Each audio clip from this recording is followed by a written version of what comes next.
Welcome to Beyond Bitewings, the business side of dentistry, brought to you by Edwards & Associates PC. Join us as we discuss how to build your dental practice, optimize your income, and plan for your future.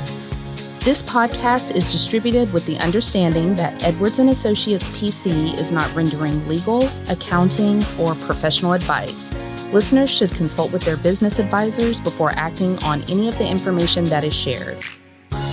At Edwards & Associates PC, our business is the business of dentistry. For help or more information, visit our website at eanassociates.com.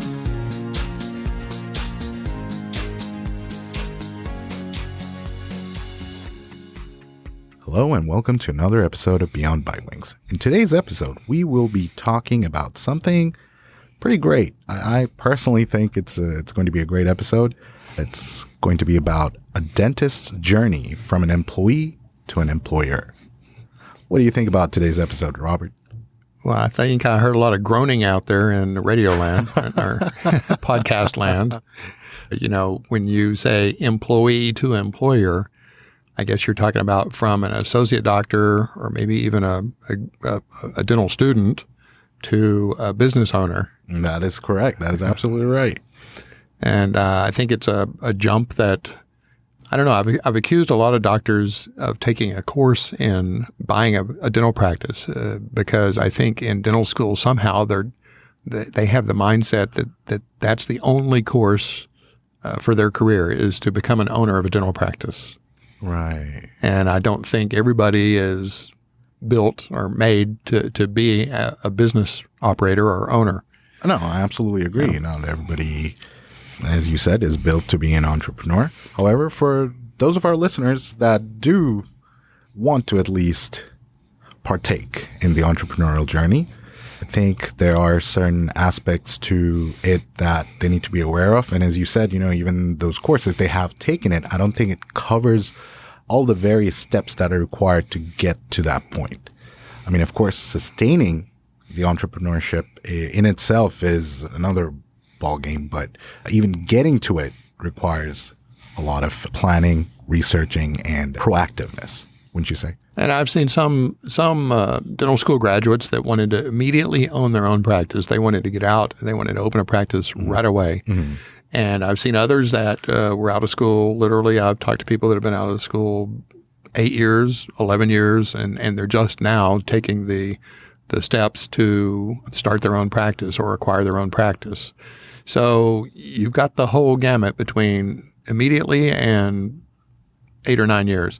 And in my opinion, that you could restate that by saying you have dentists that want to start practices too early in their careers, and you have dentists that wait too long to start practices or buy existing practices. So the sweet spot is probably 2 to 3 years.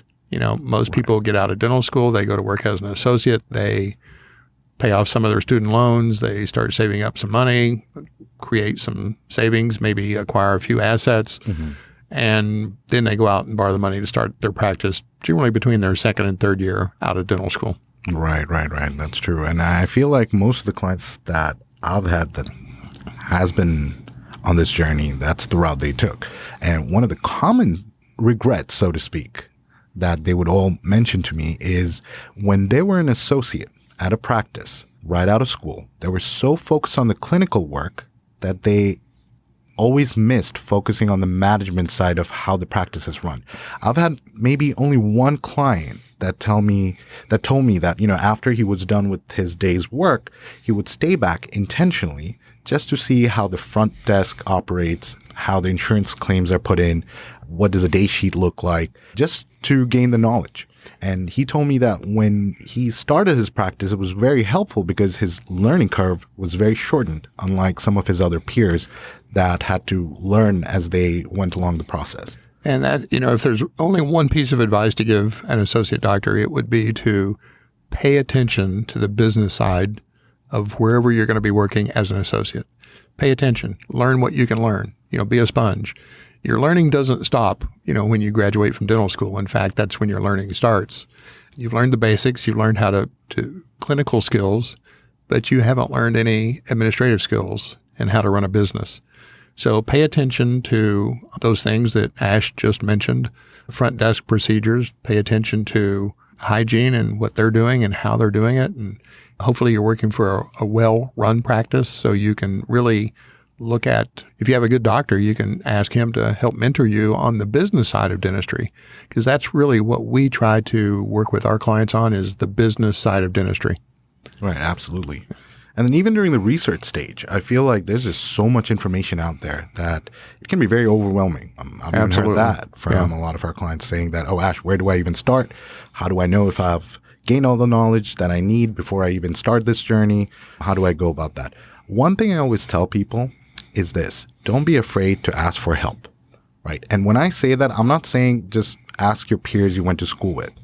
You know, if you can find peers that are maybe more experienced than you, that have established practices, maybe be part of a study club where there are other specialists and other professionals, they'll be more than happy to guide you. As you said, just ask to be mentored, and you'd be surprised how many people would say, oh, you know, I've been there, you know, I'm glad to hear that you're actually proactively asking me on how I came to where I came. And you know, I'd be more than happy to share that knowledge with you. So the human networking in itself, I know people hear this phrase a lot, network, but it really does pay out when you're out there and connecting with people, especially with people in the same industry. I mean, online resources are great. Taking courses are great. Attending seminars are great. Always useful, but nothing beats that human connection. People-to-people connection. And it's more important than you can even imagine. And it's not difficult, but what happens is we all get tired at the end of the day. You know, we're done with our job. We just want to go home and sit on the couch and have a glass of wine or whatever and, you know, and relax. And you got to make an effort to network with these people. And a dental study club is a fabulous idea. You know, go back and pull up our episode of the podcast that dealt with dental study clubs and listen to that one. But, you know, that's a great idea to learn some things, but you need to be learning in between those meetings too. A dental study club is only going to meet maybe once a month, maybe even once every 2 months. So that's not enough in and of itself, but it's a great help. And generally a younger dentist can join the study clubs. I hear complaints all the time from our older, more established doctors that none of the young ones want to join study clubs anymore. So it's a great opportunity to learn things from people that have been there and done that. Mm-hmm. Absolutely. Yeah.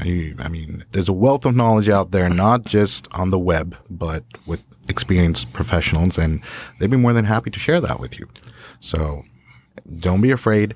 That's also another thing. You know, I feel like dental students in general, now I may be wrong, but, you know, that's part of the reason why I wanted to cross-check with you. But I feel like they're very non-confrontational, or in other words, they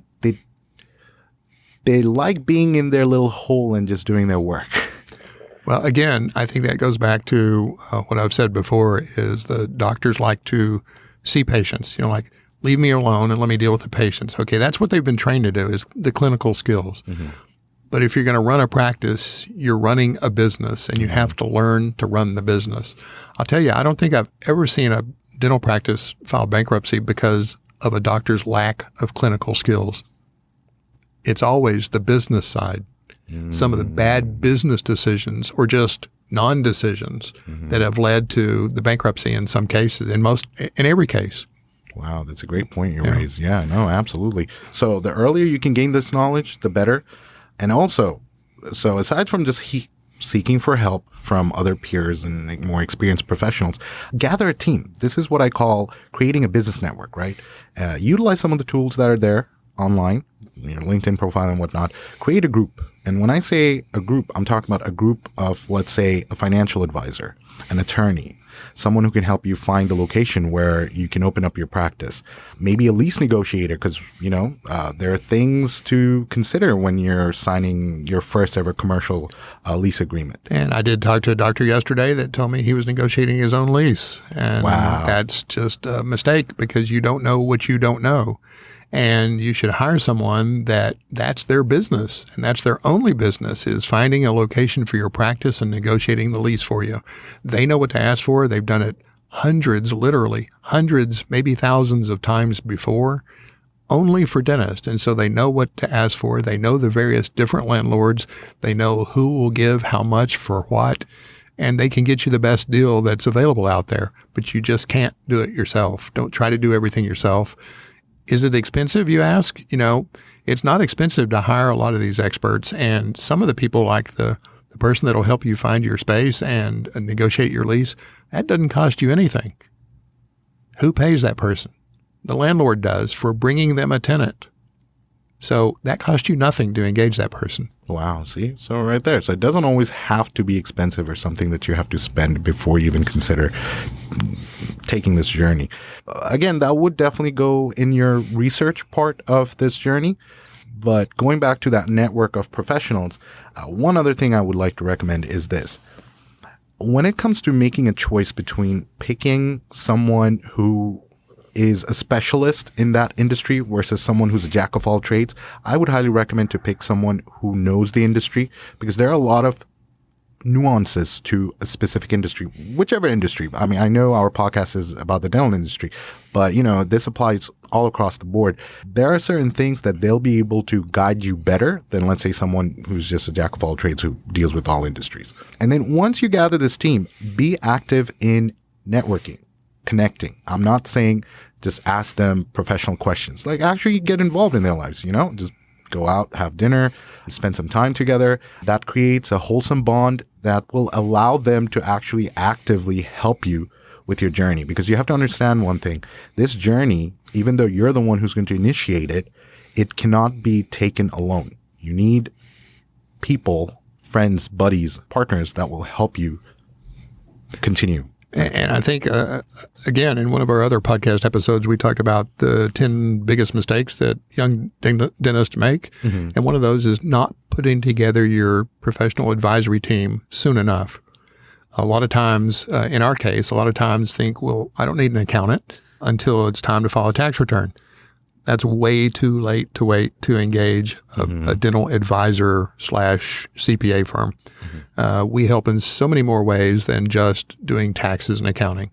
That's compliance work. Yeah, you're right. You don't need that yet. You won't need that maybe for a year after you start your practice. But getting someone, a financial advisor, involved when you're starting your practice can make all the difference in the world in your taxes at the end of the year or the second year or the third year or on into the future. So put together that team early and treat it like a board of directors. I mean, you're going to be running a corporation. Corporations have advisors. They're called a board of directors. And you may not have a formal board of directors, but you should have all these advisors that you can call any time of any day and get advice from on the various different aspects of starting up your business, whether it's setting up the business itself or whether it's buying equipment and financing it. You're going to need these advisors from day one. Right. And the most successful doctors I've seen engage these people before they do anything at all. Now, we've had people that have come to us late to the game. They already have their loan. They already have their lease. Maybe they've already got their entity set up, and then they come to us, and then we're kind of limited in what we can do. Mm-hmm. We usually run around trying to fix things that they've done wrong. So true. and that's not fun. It's not productive for us, and it's not fun for the client. So do things right from day one. I mean, think about the analogy of a dentist doing a crown, okay? And maybe you have an associate doing a crown, and he does a poor job, and you're not watching him, but you go in there to examine it after he's done, and you see that he's done a really bad job. It's much easier to do it right the first time than to have to fix it after it's already done. Right. And that goes for giving financial advice to a young upstart doctor as well. Yeah. And it costs them less in the long run. In the long run, yes. Yeah, in the long run, it definitely costs them less. And one other thing that I also tell a lot of my clients right before they want to take this journey is you have to spend money to make money. Don't be, for lack of a better word, a cheapskate. Don't think, is this something that I can do by myself? Okay, you know what? I'm not going to hire someone. I'm just going to do it myself. And you may think you're doing it right. You may think you've taken the right decision, but then, again, I can't speak for some of the other industries, but in our world, let's say you were doing your own bookkeeping and then 12 months later, your lender is asking you for proper financial statements and you send them whatever you've created and they're like, oh, this doesn't even look right. Why aren't you accepting this? And they're like, no, it needs to be done by a CPA firm, and then you come back to us or whoever and they have to not just compile financials for 1 month, they have to do it for the whole year. And you needed it, last week, right? Right. Right. There's also that. Yeah. So again, going back to Robert's point, if you start this, start with the right foot from the get-go. Yes, is it going to cost you some money? It will. But in the long run, it will cost you less, right? And think about it this way. Had you not been doing that bookkeeping or whatever it was yourself, you could have used that time towards something else, right? And whether it's time with your family or whether it's doing additional dentistry, you shouldn't have to do your own books. You shouldn't have to burden yourself with the administrative tasks of, running the business. Mm-hmm. The more you can delegate, be an effective delegator. Right. And that's also another thing, how to be an effective leader. One common theme, so to speak, that I've seen amongst associates that are planning on becoming a business owner is they have this employee mindset. They feel like they will be asked to do what they need to do. Otherwise, they just wait. The differentiating factor here between an employee and the employer is that an employer is proactive. They don't sit and wait for someone to tell them what to do. They go take the steps that are necessary and they go do it. That's an attitude change that needs to happen before you set on this journey. So it's not just gathering your team and getting all the tools, getting the funds, money, but at the same time, change of mindset, right? Try to think like a leader. Try to think like an employer. Again, going back to Robert's point, learn how to delegate. I'm sure as an employee, that wasn't something that you used to do a lot, but learn the different aspects of becoming a successful and accomplished leader. And delegation is one of those key factors that will differentiate you from an employee to an employer. What are some of the other factors that you think, Robert, in your experience, that is required in a good leader? I think personality, obviously with the doctor, it helps with their clinical skills. If they have good, for a medical doctor, we call it bedside manner. Mm-hmm. I guess we call it chairside manner for a Right. dentist. But that helps. But, if you have a bubbly, outgoing personality, that helps a lot. Don't be shy, reserved, concerned about your patient's pocketbooks. You've got to diagnose the right type of dentistry for your patient. Do what's best for them. Don't worry about how they're going to pay for it. You can present them treatment plans. You can present them payment plans. You can offer them care credit. You can give them options to pay for it. But diagnose the right dentistry. Don't be afraid to diagnose because you don't think they can afford it. You're a business person. Don't over-diagnose, but by the same token, I would bet you that we have more clients that underdiagnose than overdiagnose. Wow. And I think that's rampant throughout the industry because people are scared to tell somebody it's going to cost X number of dollars. Mm-hmm. Because if they object, then what do you do with their objection? Mm-hmm. You have to have something to overcome their objection. Look, we have financing available, or look, maybe we do this in 3 phases over several months, or give us a credit card. We'll take, monthly payments to get this done. There's any number of ways you can overcome that kind of an objection for price, but diagnose the right dentistry for your patient.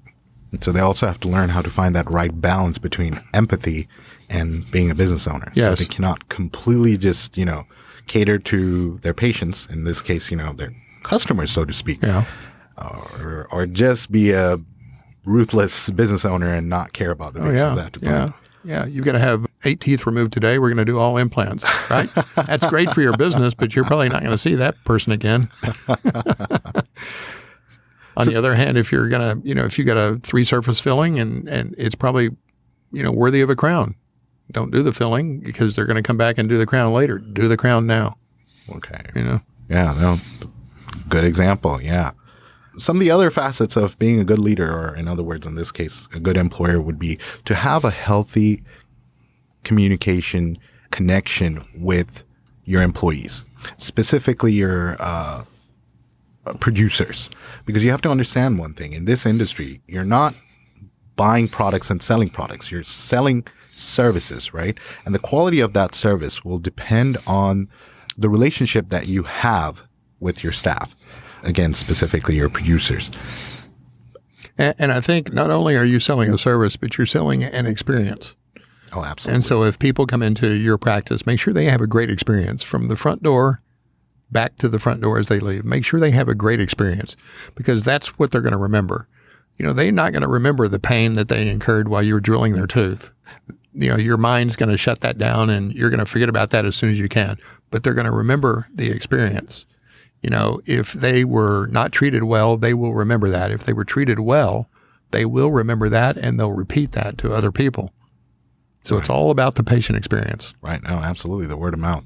And on that note, the other thing is this. Let's say, a patient came by today from the intake process through the procedure and until they left, that they had a good experience, right? And you're thinking, you know what? This person is probably going to write a really good review about us when they go home.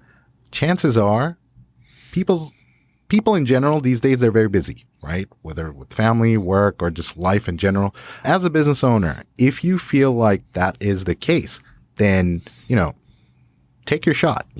Squeaky wheel gets the grease. So actually approach this patient as they're leaving and say, if you've had a good experience, would you mind writing a review for us? I don't want to embarrass you, but let me ask you, when you're asked to write reviews, how many do you actually go write? If you're asked 10 times, how many reviews do you actually go write? I'll tell you one thing, right? The fact that somebody had asked me remains in my memory for some time, as opposed to, let's say, someone not asking me at all. Okay. At that point, it's up to me to decide whether I actually want to write the review or not. But that reminder has been set. So, and you're right. If 10 people ask me that one day that, hey, can you, leave us a review? I may not write 10 reviews, but that one that truly was a good experience for me, I may feel like, what? It's the least I can do for this business. I think when I write a review, most of the times it's when it's right at the end of whatever I'm doing. If someone says, hey, if you don't mind, would you give us a review? I'll do it right then or not at all. Right. So, if you've got your mobile device in your hand, just sit down in the reception area and write them a review right there. Right. It takes a minute? Right. And then you can leave. And it really helps out a business, right? Especially someone who's starting out. These reviews. Oh, especially the ones that are starting out. For our listeners that are not dentists, are patients, just understand that these reviews mean a lot to any business, right? And it's not just with dentists. Any business owner will really appreciate getting any review or any feedback. And I know that's something we haven't talked enough about today, but we're about at the end of the episode. But one thing we need to probably mention is social media. When you're talking about the journey of a dentist from an employee to an employer, as an employer, that's another area you need to really probably not do yourself, probably hire out. But social media is very, very important to the building of a successful dental practice, especially these days. Oh, absolutely. Your digital footprint really matters. People these days, let's say if I've heard of a specific dentist from a friend of mine who's had a good experience, I'm not going to call this dentist first. I'm first going to Google this person and see what kind of reviews are there for this person before I even decide to set up an appointment. So yeah, having a good digital footprint, managing your social media, not yourself, maybe via a company, is very important. Has become part of how a business should operate these days. Yeah. So that goes without saying. Do definitely pay attention to that as well as part of being a good leader or taking that step from an employee to an employer. Super. Good information. All right. How do they get in touch with us? Oh, yes. If you guys have further questions or if you guys would like to hear more about this subject matter or any subject matter, please feel free to reach us at info@eandassociates.com. And is spelled out A-N-D. We always love to hear back from you guys. Until next time, take care and have a good day. Thanks. Have a great day.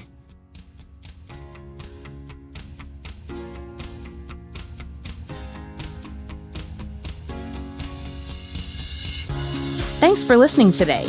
Be sure to subscribe to Beyond Bitewings on your favorite podcast platform. For more info, you can follow us on Facebook, Twitter, and LinkedIn, or reach out to us on our website. You can also shoot us an email at info@eandassociates.com.